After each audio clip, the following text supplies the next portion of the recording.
கோதுமை ரவையில் ஆரம்பிச்சது 78ஆம் நாள். ஆரம்பிச்சோன்னு ஆஃபீஸ்க்கு வந்து பார்த்தா பார்சலில் ப்ரோட்டீன் பார்ஸ் நிறையா வந்துருந்தது. எல்லாத்தையுமே எடுத்து ஓரமாக வச்சுட்டு மீன் எண்ணெய் மாத்திரையை வாய்க்குள்ளே போட்டு இன்றைக்கான தண்ணி நிலையும் சமைச்சு செஞ்சதுக்கப்புறம் கிரியேட்டின் நண்பரை டீ ஆத்திர மாதிரி ஆற்றிடலான்னு பார்த்தேன்.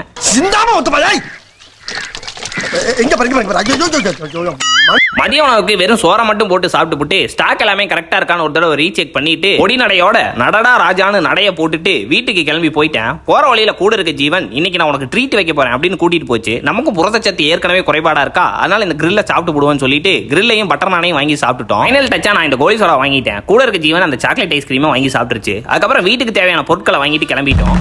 1 2